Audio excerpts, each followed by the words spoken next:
The challenging part is that it's a mysterious, uncertain future for cities.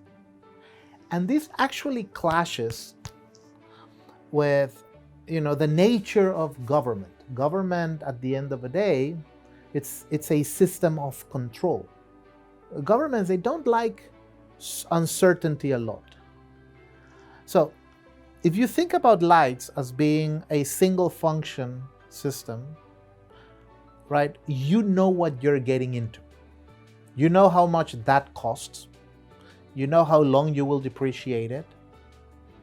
You know what you need to put on the ground and what people consider to be good light versus bad light. So as a system that you put in place, right, you've got this. You know how to manage it. When you're looking at a system that, as you create more and more data from more sensors, which you can recombine into an n number of applications, you don't really know the end value that you will create. You only know that that is a value that you can grow, that will tend to grow over time. But because you don't know the end destination, if you're really thinking about it with the old city management mentality, you will freeze and do nothing.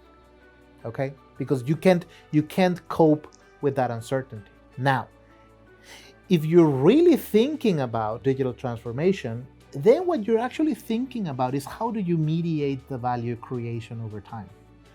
So when you confront with cities with these types of questions, now they have to rethink, what is this new ecosystem of value creation in which my mandate as a city is to maximize the social value of basically things and infrastructures and systems and places created with public money, with taxes, right? That is my fiduciary responsibility, to take care of the maximization of that public money. So what are the new layers that I need to put in place? Many of the really large companies that have been created, especially in the last decade, a lot of those companies are being created with equivalents of data that many cities already have. If you think about Uber, at the moment of its creation, Uber is just doing a geotagging, geofencing, and just matching supply and demand of drivers. That's literally what it is. There are cities who have had GPS on their taxis fleets for a longer time than Uber has been around. They just didn't have the creativity to use that data for something productive, right? But the creators of Uber did. And then all of a sudden, that technological innovation has upturned and created a huge number of headaches to cities all over the world. So take your pick of the Ubers and the Airbnbs and the WeWorks, et cetera. If you think about it from like a deep technological innovation point of view, they're not that exotic. Now, as they've grown, of course, they've also grown in complexity.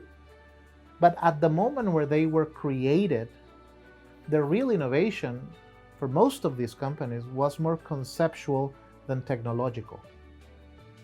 So now I'm thinking, wait a minute, how many cities, or a coalition of cities, okay, or an even broader global standardization of data sets for cities, what could it bring in terms of that capacity to shift the logic of how we capture social value and feed it back into society?